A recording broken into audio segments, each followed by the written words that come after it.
God put blinders on me when we were dating. Son. Because if I had known what I know now, I told her the other day, I was like, I'm concerned that I might have ran away. A lot of what can be said, if you don't filter it correctly through the word of God and through what your wife says all the time, can be taken in a way of a point of attack. But rarely is that actually the case. It's actually a character building thing. And your wife is trying to push you because she sees the man that God has called you to be. And while you may not see that, she sees that.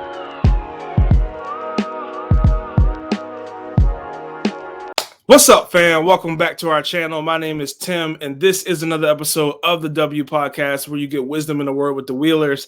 And I am so excited. First, though, let me say, next week, Lord willing, Pauline is back, and we have some really big news to share. I can't wait. I'm telling you, it's going to be the best podcast we've ever done, and she's excited to come back. I know y'all are ready to have her. But this week, I got two of my brothers with me.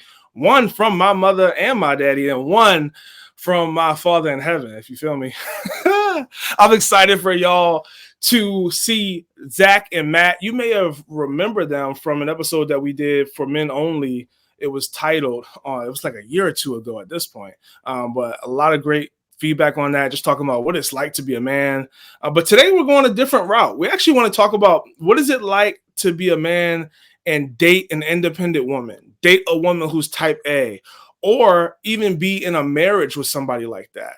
And we just want to give our perspective on that. One, because there may be some guys out there who are weary about dating somebody that has a strong personality, or they may be actually in a relationship with somebody like that, and they're trying to figure out how do they navigate, especially in dating. Sometimes people get weird, and they're like, well, should I have her submit to me now? It's like, bro, that's not even in the Bible about submitting and dating. And then also, there may be some women listening who this may be helpful, it may be encouraging, and may be some tips to help you navigate. How do I date a man and still be my authentic self, who God has created me to be? So without further ado, let me bring my brothers on, because I'm not doing this alone. Zach, Galleon, Matt, Wheeler, what's up, bro? What's going on? What's up, fam? How's it going? How y'all feeling? Doing well, man. Feeling good, man. Glad to be here. Yeah, I'm grateful that y'all are on here. Like I said before, y'all probably remember, but the podcast, it wasn't even a podcast. Really what it was if y'all remember, we did like an IG live, and I was like, this is too good to just vanish. I need this joint to be on the podcast. And we ended up putting it on our YouTube channel. It may never even actually made it to the podcast, like just the audio. So there may be some people who are just getting to know y'all. If y'all could just do a quick little introduction of yourselves, and then we're going to get right into this topic. Whoever wants to go first, go. Go ahead, man. I'll go first. Yeah. How y'all doing? My name is Matt, 27, UMD grad, and I work in HR now. So nice to see you. Oh, okay. A little synopsis. That's what you do. Okay. Matt, tell us what's life like for you? What's life like? That's a very. What's life like for you? What does that mean? What do you think that means, bro? Zachary, what are you talking about? Zachary is you single or nah? Yeah, I'm single. All right. Yeah. What about you, Zach? What's your relationship status? I am married, 2 years in. I am a father. Are you married to a white woman? No. I am married to a Yoruba woman. I am married to a very, very independent Yoruba woman. Since we put people on the spot, I just had to put them out there, man. You know? I got you. Nah, yeah. So we've been married. It's funny because I've actually known my wife for close to 20 years now. And my entire life she's been independent. So this is going to be a fun conversation. Absolutely. And one day soon, later this year, Zach and your wife, Zach, y'all gonna come back on the pod, and we're gonna do a whole episode on y'all story, interracial marriage, because that's a whole. We're not even gonna touch that today because we ain't got time. But I'm telling you, that's gonna be fun. So I have a question for y'all, because I would love to hear y'all feedback, y'all thoughts on the whole concept of independent woman. Everybody's thinking about the song INDEPENDENT. Do you know what that means? If they don't know that song, they're too young for you. Or they just may have been really saved at a really young age. God, awesome. But I want to know, because I feel like a lot of people may have different ideas of what that means, and we want to make sure everybody's on the same page. So, Zach, I'll start with you.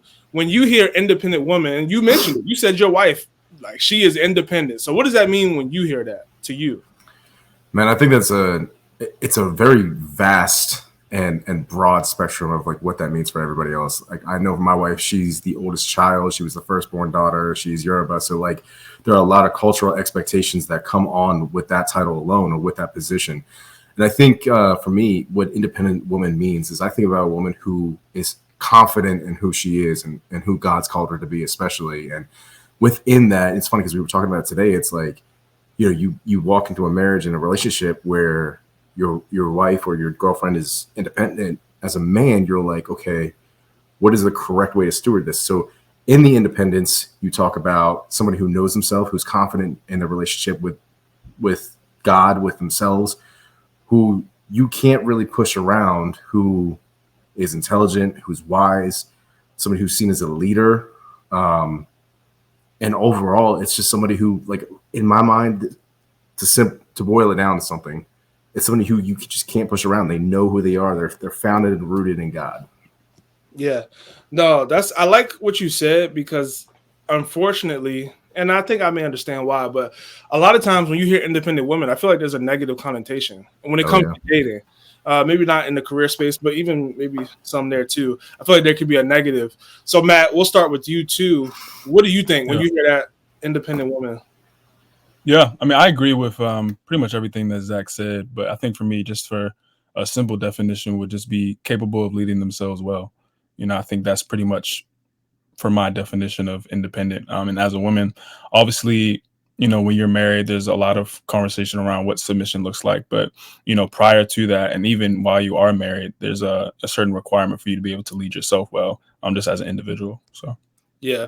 Now, Zach, Matt just brought it up, that word submission, and that scares people for different reasons. I heard something, and I would love to hear your take on this, bro, as a married man. I heard something, I posted it a few weeks ago on our page, and it was this guy was a pastor. He was saying that submission, I don't want to say he was saying it's overrated, but he was saying submission is not the biggest goal in marriage. The biggest goal is agreement. Because if you and your wife are walking in agreement, there's really no need for submission. Because as long as y'all are flowing in an agreement with the decisions you're making, nobody needs to submit to anything. It's only when you guys disagree that submission should come into play. So for you, somebody that's been married for 2 years, obviously not the longest time in the world, but it's something, especially nowadays, people get divorced after 72 days. Like for you, what has that looked like in your marriage? Just in submission in general. Has it even come up yet? Oh yeah, it came up day one. Like, so I think for me, the way I think about it is this, right? When you look at submission, first of all, addressing what that was, he a pastor? What that guy said, right? Yeah. Submission is biblical, right? And the way that it works, knowing Bible, right? Wife submits to husband submits to God, right? It is biblical. Now, when we talk about day-to-day life and you know, what does that look like? I don't think submission is like a day-to-day thing. I think for us, I'll talk for us. Submission for us is really when it comes to a big decision, right? We're going to talk through it, but ultimately, if we don't know, it's my decision. And that's a submission that she has to me. It needs to be talked about, right? Like, what does submission look like to the both of y'all? You know, it's not a direct, like, whatever I say you do type of thing. It is something that, like, I'm not going to go make all the decisions where we're going to live, what we're going to buy, if we're going to buy a new car, if we're going to buy a new house, where we're going to move, if it's across the country to another country, whatever the case is. But she is going to look to me to make the final decision because I'm under the headship of God, right? That's my role. So it's God, me, our family, but it's not necessarily this point of like God, me, family. It's God, me, my wife, our family. Yeah. She's right there, but ultimately it's my responsibility. So submission, I don't think so much is a matter of what we think about submission. I don't think it's so much about her submitting as much as it is my leadership role and my responsibility. Yeah. I think what you said is good. It's not because I think sometimes when you hear submission, a woman can, especially if they're independent, like we're going to be talking about today, it can feel like, well, I'm smarter than him, or I got more degrees, or whatever it may be. Like, I'm just as capable of making a decision. And I think you got to take yourself out of it, take gender out of it, and realize it's more so about position. That's how God has organized it. And I was just listening to a sermon the other day, and the pastor was talking about, you think about God, is God the Father, God the Son, and then the Holy Spirit. The Son submits to the Father. They're both equal in terms of both being God, but when it comes to position, the Son is going to submit to God. It doesn't mean that he's less God than God the Father. And same thing when it comes to our marriage. We have to be mindful that the husband and the wife are equal. They both have valuable opinions, but when it comes to position, the man is the one that's responsible, that God is going to hold accountable at the end of the day. No matter what decision y'all make, think about, let's go back to the garden, Adam and Eve. Eve is the one that took the apple. Eve's the one that ate it first. And when they got in trouble, God came into the garden. He didn't say, Eve, where are you? He said, Adam, where are you? Because he was the one that was responsible. So that's really what it comes down to, is that position piece. So I appreciate you sharing that. Now, one thing people also forget about is that the Bible, in that same verse where it talks about a woman should submit to a man, it says y'all should submit to one another. And I think, ladies, please be careful if you're dating a man who is, first of all, he shouldn't be asking you to submit in dating anyway, but be careful if you're dating a man who's always trying to make you do what he says. He doesn't want to listen to your opinion. He doesn't want to talk about it. I'm the man. You got to do this. Run.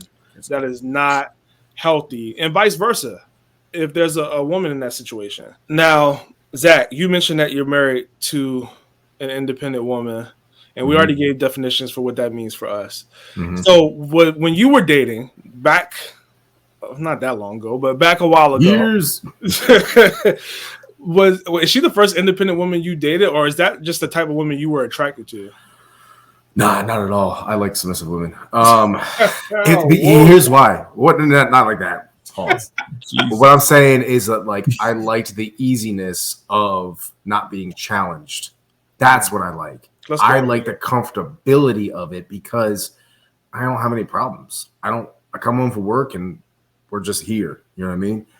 And I think the challenge for me, especially as I stepped into marriage with my wife, is that she loves me so deeply and so greatly that she's going to challenge a lot, not everything, but a lot of the decisions I make, the words I say, the thoughts I have, like everything in my life and in our marriage, she's going to challenge, not from a place of belittling or denying or thinking less than, but to say that, like, if we're not growing together with God or by ourselves, what are we doing here? And I think the thing for me is that, like, I saw it when we were dating. It's funny because we had this conversation a while ago. I think that God put, because it, Matt, as you said, die to yourself, right? That is a heavy thing. But I'm telling you, what's even harder a lot of the times is that challenge. And especially from somebody who, to put myself on blast, the childhood wasn't always wonderful, and your examples of marriage weren't always perfect. A lot of what can be said, if you don't filter it correctly through the word of God and through what your wife says all the time, can be taken in a way of a point of attack. But rarely is that actually the case. It's actually a character building thing. And your wife is trying to push you because she sees the man that God has called you to be. And while you may not see that, she sees that, and she's going to get you there one way or another, whether it's comfortable or not. She does not care because she knows herself and she wants you to have that same thing. My goodness. All right. We got to slow down. We got to slow down because this is too good to rush.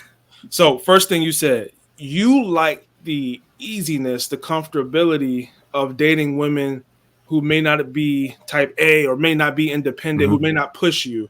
Yeah. Why is that? Because there may be a woman listening to this like, why are men like that? Like, who do you want me to talk to right now? You want to talk type A, type B? You can do both. All right, type A, right? these days and men, okay, let me say it like this. Men are under attack daily, right? And I think the idea of a man is under attack now more than ever. I think that men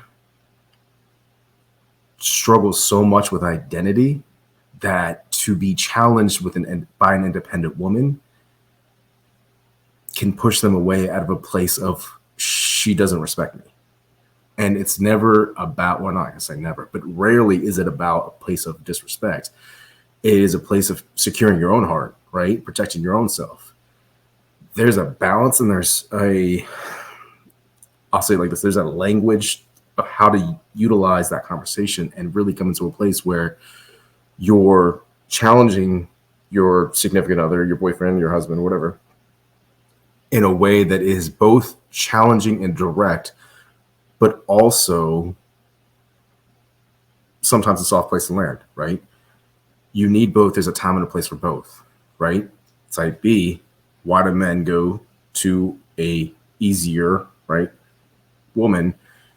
It's because they're not ready yet to be challenged. And in my opinion, I'm not saying anybody else shares this, but they're not ready for marriage a lot of the time. Because if you're not ready to be working things out in a relationship, how do you know that you'll be ready and willing to work that out in a marriage? Yep. Yeah, marriage only amplifies who you really are. Matt, I want to get you in here, bro, because you being in a position where you're navigating these things live in real time. Oh, yeah.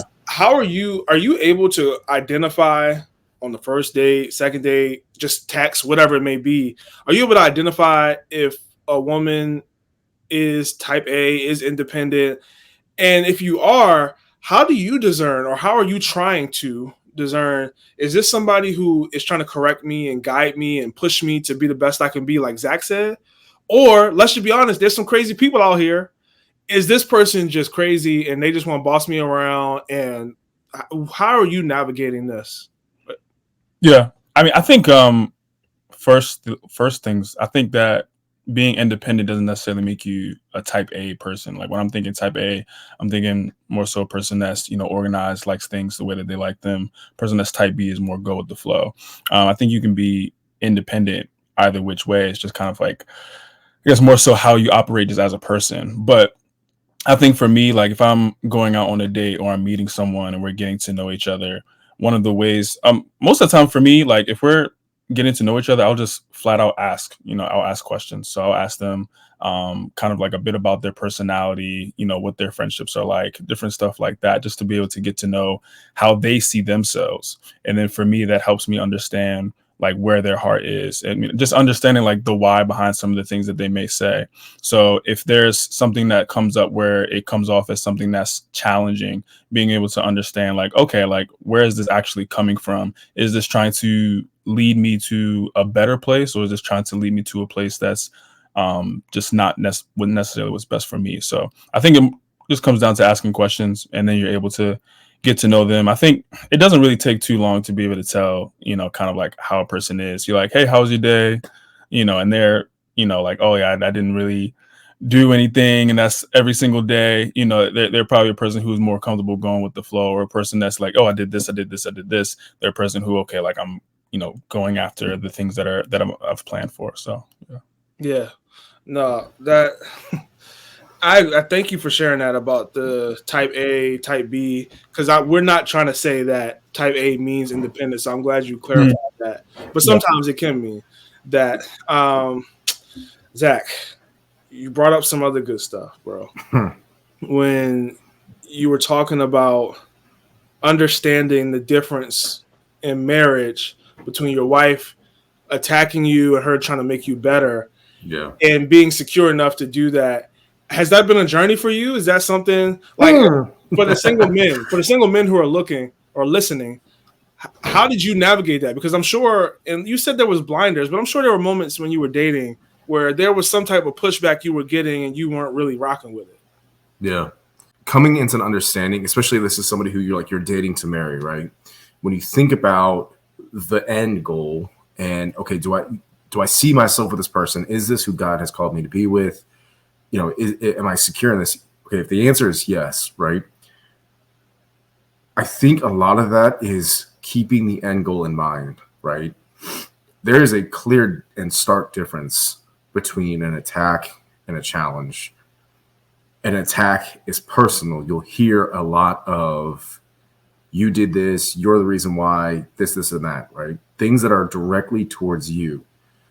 A challenge is a question, not a statement, right? So a challenge is saying, hey, babe, why do you do, or why did you say, or why do you think X, Y, and Z? When you're dating, I think the number one thing to think about is, I'm here for a reason. Because prayerfully, you prayed about this, right? Like you went to God and took this to God, and you're saying, okay, this is God. Tell me, yes, this is the person for me. Then I need to understand and put it on my heart and my mind that we're going to work through this, right? Everything we do is temporary. Everything we talk about, like the goal is growth every time. You cannot back down if that's who God has called you to be, because whatever you do in dating is a building block in marriage. That's your foundation. If you're not building your foundation, it's on sand, not a building block. Sand doesn't produce a good foundation. So if you're just cruising throughout it and not really working together on things, I'm not saying that you're going to have a hard marriage, but you're going to work things out and learn real quickly in your first year, 2 years about how y'all feel about certain things. The idea, in my opinion, is to talk to each other and really build that dream of like in that vision for what you think that God is calling y'all to in your relationship and soon after your marriage, so that you can work through any challenge and you're actually growing from it and not stunting. Yeah. Now, I like what you said, but I'm curious. Like, let's just get as practical as possible here, because y'all know in the Christian space, things can get a little weird. People can be a little uptight. When somebody's listening to this and they're thinking about, okay, I want to cast vision, but how do I cast vision with somebody, but without getting involved too quickly? Like, is there a certain point in a relationship maybe where it's a better time to have those type of vision conversations? Like, is the first 3 months, is that too serious? Or is the first 3 dates, whatever it is there a good time for that in your opinion? And either of you can jump in on that. Because I'm just thinking about somebody who's like, man, this sounds like a lot. And I'm just curious of what y'all thoughts are on that. I'm going to say no. There is no time. I mean, I'm a firm believer in the first date throwing everything out there. Like, now I don't mean like the deep stuff, but I do mean like this is how many kids I want. This is what I want to be in my life. This is my family. Politics, money, religion. Zach is not wasting time. Oh, because why? Why are we here? Like, I'm not going to spend 3 dinners worth of money on you to come here and do nothing. But I'm serious. Like, it's like, we're not here. Like, let's talk about it. Like, if we're going to be intentional about like getting to know each other, like, let's do it. Right. And I think part of that is like being comfortable. Now, I don't think that there's a time limit or like a mark per se. I think you just got to move at your own pace, whether that's your 3rd date, whether that's 3 months in, if you're a year into dating, propose. But that's my mindset. Matt, any thoughts on that? Yeah, I think it's highly contextual, because imagine a person going on a first date with someone that they just met versus a person going on a date with someone that they've known for years, like Zach and Lola. I think that makes a world of difference, because when you already know a person, you already, you know about them, you have mutual friends, there's things where it's like you already have an understanding of who this person is. So there's already some sort of emotional investment. So you're able to get closer to those more serious conversations quickly, because you both already know, like, okay, like I'm interested in pursuing this with this person. Someone who you're just getting to know. I think some of those conversations on the first date, it might be a bit jarring to the other person. But I really think it just depends. I think that it depends on how you're flowing, right? I think that there's been times where on the first date, we just had fun and talked about just life in general, and then other stuff we got deep, so I think it really just depends on, the flow between, you and that person, honestly. Yeah, I like that word, the flow, because I think that's a good point. If y'all are, don't be weird. Like if y'all are in the middle of playing mini golf and y'all are just laughing about so you want how many kids? Right. Like, come on. Yeah. What was that middle name you said? Who you voting for? Yeah. Like just like, whoa, chill, bro. I don't vote. Harambe, bro. So that's a great point, Matt. I want to be vulnerable a little bit because we're talking about dating and dating somebody who knows what they want and communicates it how they want. Now, when me and Pauline dated, I was 21, 22, so a lot younger, and God was still working on me. I had only been saved for a little over a year before me and Pauline started dating. So as y'all know, baby Christian, like still really trying to figure out being an adult, period, and then still trying to figure out how to do that as a Christian. Yeah. So I had a lot of issues, and insecurity was one of them that was definitely a big issue for me that I was working on at that time. And y'all know my wife, and she can be very clear and very strong sometimes if there's something that she really wants. And marriage was one of those things that she really wanted when we were dating. And we dated and we were engaged for 2.5 years. To some people, that's a super long time. To some people, that's not that long. It just depends on your background. For us, that was longer than we would have ideally liked to be dating. Now, it worked out because we were young. Like I mentioned, there was a lot of things that God was working on both of us. But we still wanted to be married, and we had a lot of conversations around that. And at the time, Pauline, I was still learning her. So when you're dating, you're still learning somebody. So you don't really understand. Sometimes they may say something and they don't mean it the way you're hearing it. You're hearing it through your heart and your experience, not necessarily through their heart and what they're trying to communicate. So I was hearing, I want to be married. Hurry up, make it happen. Propose. And like the pressure was like so much of a weight on me. And because of my insecurity, because I was scared that she would leave, like other people may have left in my life or how I thought other people may have left, I felt this pressure. I got to make this happen. I'm the man. I got to be a man. I got to step up. Granted, I'm in college making not a lot of money.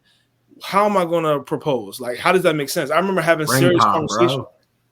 I remember going to a restaurant with my dad and sitting down with him, like, I just feel so pressed and stressed out to try to, I couldn't even save for a ring, really. Like, I didn't have the money to be able to do anything. How am I going to have the money to pay for a home, have the money to rent an apartment? Like, it just practically didn't make sense. But because of my insecurity, I was like trying to force it. Like, God, I feel like you're calling us to be married. So that must mean it's got to be right now. So I remember him just going out with me and be like, just having a real conversation, like you just practically aren't ready. I even had a separate conversation, more chill, with my pastor. He was like, you need to graduate school first. Like, let's focus on the things that need to be focused on first before you start trying to think about marriage. And I think my whole point in bringing the story up is if you're somebody who struggles with insecurity, it's not a bad thing to date somebody who is going to push you and challenge you. Mm-hmm. But like Zach was saying earlier, don't allow how you frame life to cause you to run away when somebody is trying to help you be the best you can be. Someone is, and even if, like, you could say that me feeling pressure to get married wasn't necessarily me being the best I could be as a person in that specific situation, but getting married is not a bad thing. And me trying to figure out how to make a situation happen isn't a red flag to be like, all right, she's toxic, I gotta run. It's like, no, I just have to learn how to be able to communicate, hey, here's the plan. When I graduate in 6 months, it's going to take me 2 months to save for a ring. I will propose soon after that. Like, being able to have a game plan instead of just feeling the pressure and kind of sinking in like a turtle, I think is something that can be very helpful for somebody who's in that stage and they feel the pressure of a woman, especially really when you're dating, marriage is the thing that they're pressuring you about. Maybe depending on who you are, maybe they're pressuring you to get a job or a better paying job or whatever. But whatever they're pressuring you about, that doesn't mean you need to run into doing it. That doesn't mean you need you need to slow down and pray and say, Lord, can you help me come up with a plan? And he'll give you vision. So that was a long-winded story, but I hope it's helpful to somebody who may be dating somebody right now and they feel like they are just coming at them every day with, you need to do this and you need to do that. And maybe they're hearing this and they're like, well, I know that they love me. I know that they care for me. It's not that they're trying to make me be a bad person or do something that I don't want to do. I want to do these things. How do I communicate? How do I take this in and actually activate that? So I appreciate y'all sharing that. Last thing I'll ask for you, Zach, when you were dating, because you knew that she had a strong personality, because you knew how she communicated, did you have any concerns about getting married and what y'all marriage would be like? Because we talked about how when you get married, things can be amplified. So were you wondering like, oh my gosh, like she don't even got a ring on it yet, and she is like, she's like coming at me. Like, was there any concern with that? To be honest, no. And the crazy thing is that like during the time that we dated, now granted we didn't date for very long. We only dated for I think 6 months. We never had an argument a single time. You could chalk that up to good communication, or you could chalk that up to we weren't taking it seriously. Yeah. Oh Lord. I do want to touch on something real quick though, but what you said, right? Please. You said something about being able to communicate to Pauline the plan and everything that she's more or less challenging you with, right? There was something I heard. I was listening to one of the podcasts from the Perrys. It was the one with the Fabians. And the wife, I don't remember her name, but of the Fabian family, she said something, brought something up. It was like, when we are talking about how something feels or something that's been said to us, one of the things that they do is like, I'm addressing the lie of X, Y, and Z. So if Lola comes to me, she's like, hey, you didn't do the dishes. And I hear, oh, she's calling me lazy. I'm going to say to her, I'm addressing the lie that you're calling me lazy. And she's going to say, you're right. I'm not calling you lazy. I'm just saying that you didn't do the dishes. And it's like, cool, let me get up and do the dishes. Right? Like taking the personal side out of it. She's just making a statement that you didn't do the dishes in the timeline that y'all talked about. So it's a communication, but also communication of like how things make you feel. And it's like addressing that, like with yourself, just because it made me feel this way doesn't mean that's the truth. And I need to talk to her about that and make her aware that like when you say this, and it's not necessarily how you say, but it's when you say this is how I felt. And what that is it's building your communication with each other, but also building yourself and the confidence that my wife and or girlfriend loves me and is not here to attack me. And I think that's a big thing that people can learn. It's just like pause on what's being said, reflect on it, and really like filter it with logic. Yeah. But well, can I say something real quick? Go ahead. That's a great point. And I think something to be mindful of, especially if you are someone who can be very direct in what you're saying in a relational situation, sometimes you may need to over communicate, especially if your partner doesn't receive the directness as well as you do. You may need to over communicate more your heart behind it. And that's not a bad thing. Like, don't look at that like, oh, I got to baby somebody. No, you got to learn how to love the person that you're trying to have a marriage with. And you want to love them well. And I think over communication is so key, because one of the reasons why people end up getting divorced is because they didn't communicate well enough. Because somewhere along the lines, there was a disconnect between what they thought the desired outcome of their marriage was going to be. And a lot of that comes down to lack of communication. So I just wanted to point that out. Like, that is so key. Like, the sooner you can learn how to communicate with the person that you're in a relationship with, and like actually learning how they think. Sometimes we can be selfish. Sometimes we can be like, I'm going to communicate how I'm going to communicate. I'm going to talk like this. You're going to learn to receive it. And it's like, that's cool, but that's not going to end the way you want it to. And learning, you know what, I care about this person. they don't like when I come at them like this, or when I come at them at a certain time, I'm going to change that. That can make a big difference. So I just had to call that out. Yeah, no, and that, like you just said, you have to learn their communication skills. It's the same thing with love languages. I might receive physical touches of love, but doesn't mean that she does. So when we're talking about, that's a whole different thing. We'll get into that later. But it's just crazy because it's like, when you really learn to address it head on and you receive it out of love, it's crazy how much healing that brings in that. But going back to your question, in dating, how did I? I'm sorry. Remind me of the question. Yeah, was it? And we don't even have to go here anymore because what we just said was so good. But I was asking you, was there any hesitation, or not hesitation, not really the right word, but were there any concerns about when you get married, like she gonna be demanding some things, and how do I handle that? Yeah, I mean, there was a little bit. I'm not gonna lie. There was a question that I had within myself of really and truly, like, am I strong enough for this?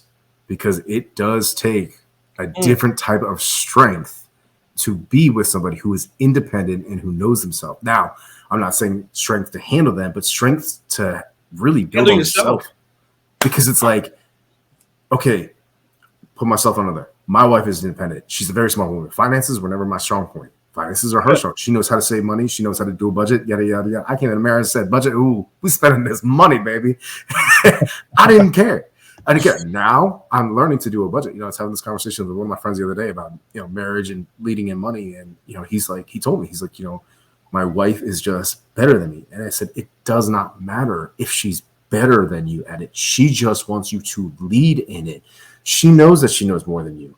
Her goal is growth. She wants to see you lead this family.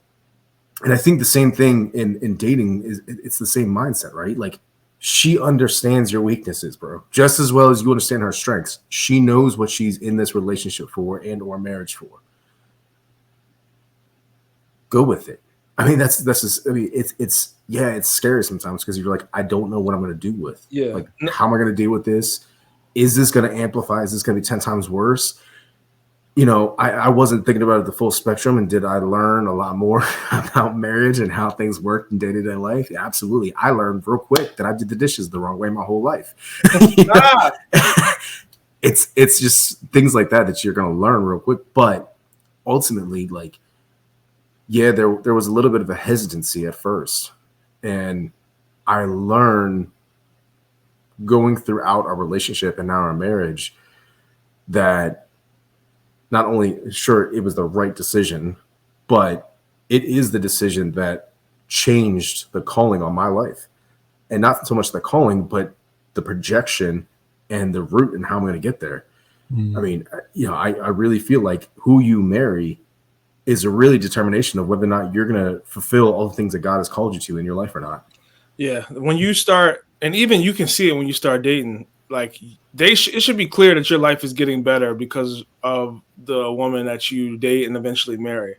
I definitely believe that because they're called to be our helper. They're called to help us accomplish whatever God has called us to do. Matt, do you have any thoughts around that? Because that's what Zach just said about, am I strong enough?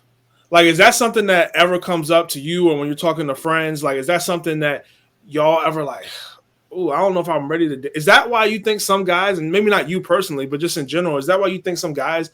Because a lot of times there's feedback that like men don't want to date or single men aren't really trying. Do you think some of that is the case? Not for you personally, but for other guys, like, I ain't really trying to have to deal with that. I think that honestly, you have to get to a point as a man where you're saying, I am not going to allow my insecurities to be the thing that's leading me. I think at the end of the day, for every man, you have to get to a point where you're saying, okay, regardless of how I feel about myself, I need to address that first. So for a lot of guys that are single, I think they're in a place where they're like, okay, I'm just working on me right now. But for a lot of guys, maybe it's like, okay, well, I know that a relationship takes this and I'm just not ready or not willing to do that. I think that there's plenty of men that are in that population, but I think at the end of the day, you really have to just understand yourself and understand that your partner's strengths are your strengths.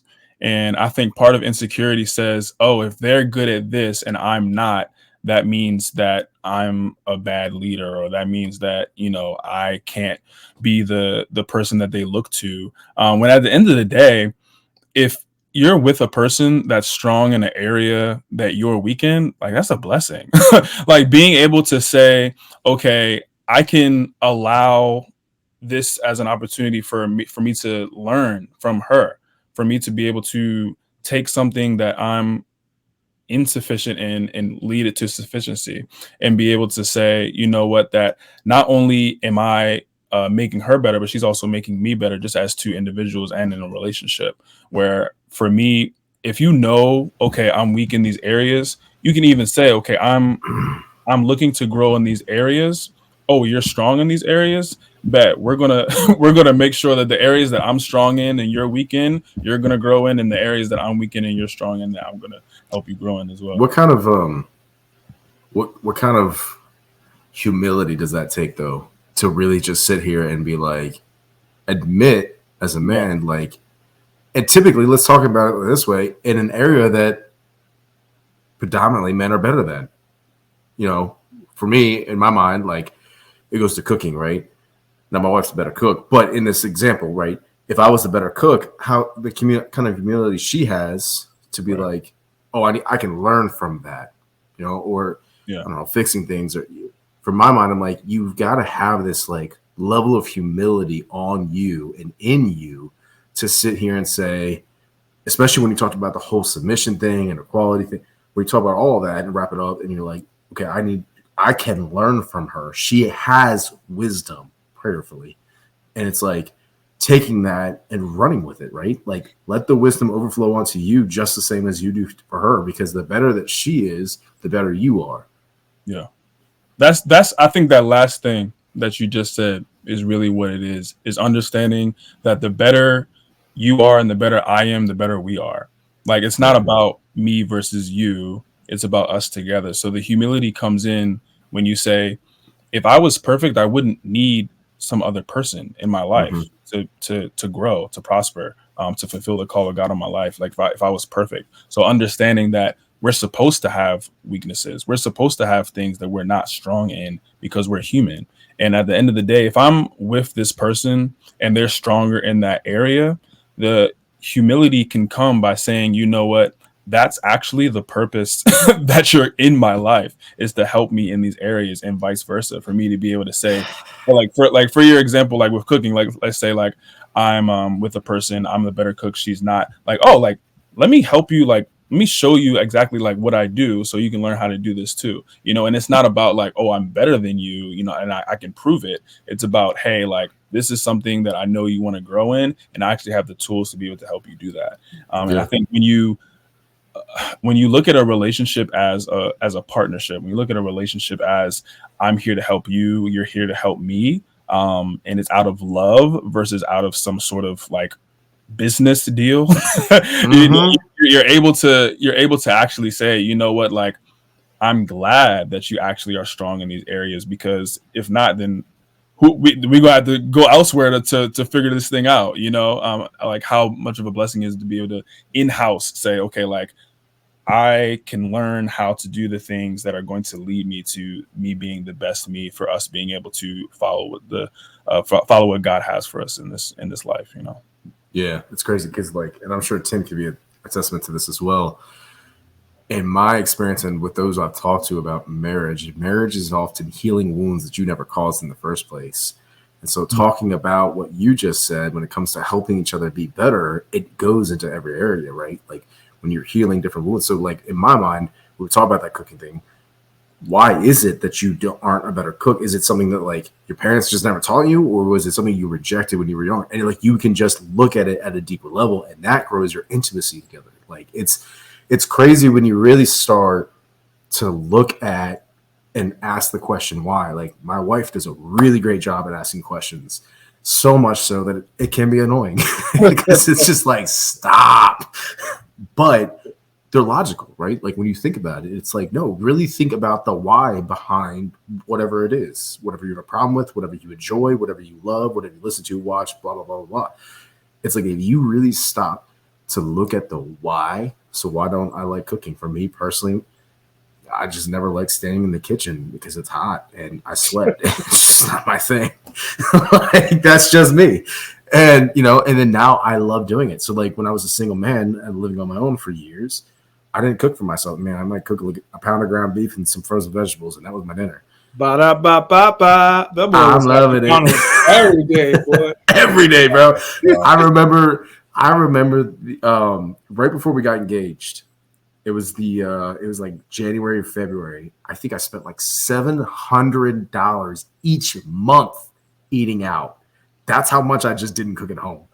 That's how much was crazy. What the 700? Bro, I was like, I looked at it, I was like, golly. Wow. I was like, imagine what I could have done with that money. You know what I mean? Paid off a debt, paid off, whatever.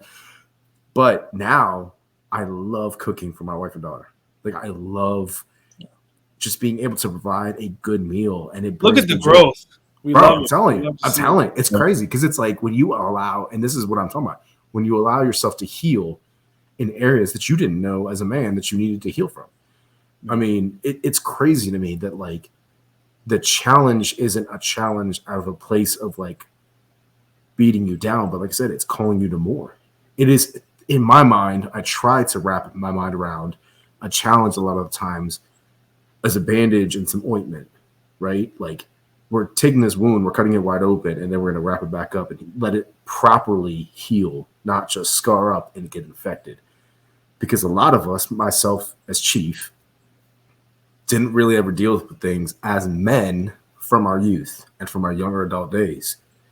So it's like, she's sitting there, she like pokes something, and I'm like, yo, back off. She's like, oh, there's a reaction.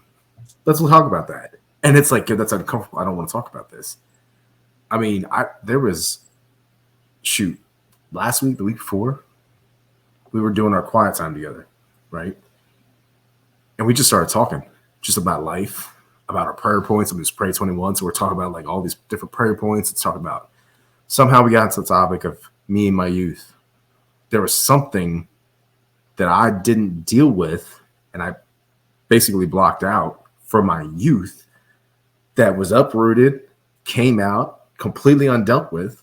And so now, I mean, you think about, I don't know, leaving a piece of food underneath a bed and underneath the rug for 20 years. What is that going to look like? It's going to have mold. It's going to be disgusting. It's going to be rotted. And it's like, okay, now let's deal with that. And it's crazy to me because it's like, I told her, this is the most uncomfortable thing that I've ever talked to you about in my entire life. Hands down. I don't want to talk about it. And she said, tough luck. Let's talk about it anyway, because that's what's required in marriage. Yeah. Love that. Go ahead, bro. No, I mean, I love that. Oh, okay. Yeah. So yeah, I feel like we're really starting to cook towards the end of this joint, which is really, really fun. Matt, you said a couple things that I can't let slide. We got to rewind back to that as we get towards the closing, because I just don't want people to miss how good some of the you got like little quotables. I don't want people to miss. Your partner's strengths are your strengths, especially when you get married. Like that, please, like I don't got to reiterate what you said, but that is so good. If you see something, because Matt, you know this story of somebody we know talked about how they were jealous of their spouse at one point in time because of the gifts that God had given them, not realizing that when you have your spouse, like Matt was saying, you have somebody who you can share those gifts with, and they can help you get better, but also you can just mooch off their gifts. Like if they're good at entertaining, let the people come over and you get to have some friends and all that. Like just allow your partner to be the complement they're supposed to be. Yeah. A win for them is a win for you. Yeah. You know, I think for me, one of the things that I've been able to pull out gratitude from being single and content is the fact that like I'm able to work on myself so that I'm a better me for my future wife.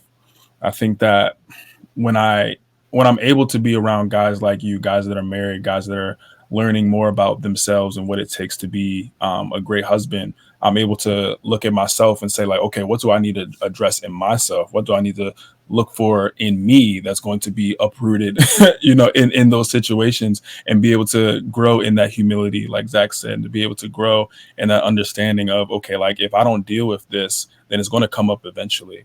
And I think it takes away some of the fear in that, like you talked about earlier, Tim, with single guys, where it's like, there's no such thing as being perfectly ready to be married or in a relationship or whatever it is. But I do think that when you're able to say, I'm working on myself as an individual, and I'm looking for a person that's working on themselves as an individual, and then y'all are coming together, I think that makes for such a better partnership than two people who are kind of just like uncontent in their singleness, a person that's kind of just not necessarily focused on, growth. And I think that part of being independent is saying, okay, what is it going to take for me to get from point A to point B?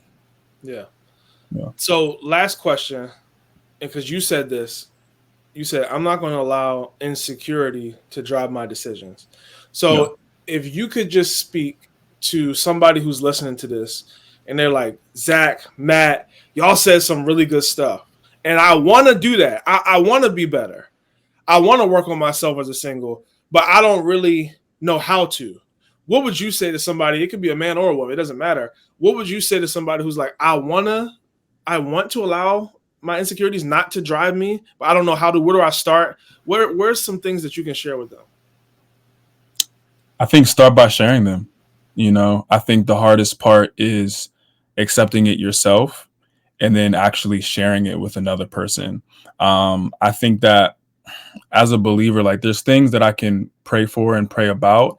But the worst is like, as I'm actually confessing it to one another, to other people, that's where I find healing. So I think for me, it's about, okay, like maybe I need to go talk to a mental professional, to a counselor, to a therapist, to actually be able to take a step back mentally and say, okay, like what is it that's blocking me from being able to be my best self?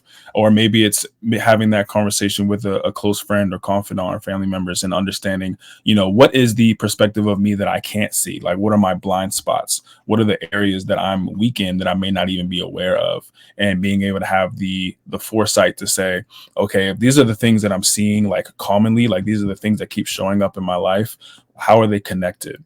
At what point? I love one of my pastors said this: you have to take a look at your past and be able to understand that there was a point where something happened and that was the point that you stopped growing.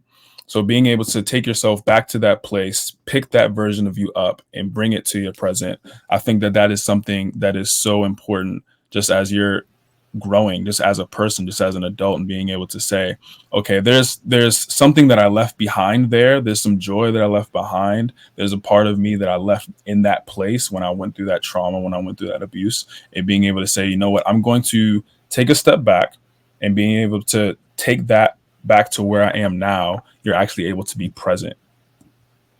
Yeah.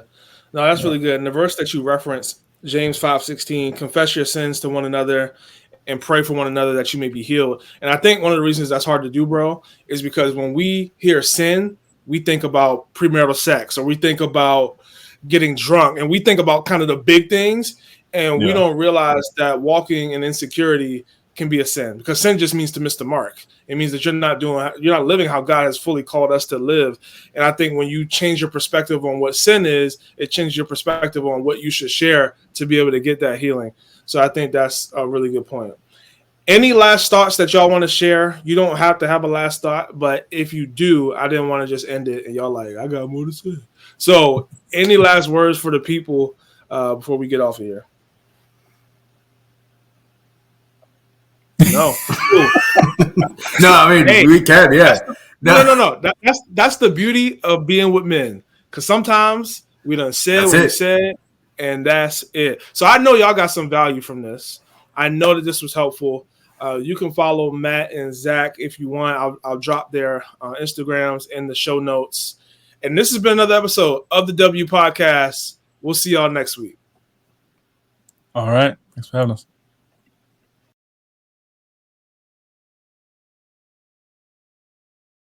Thanks for watching this video.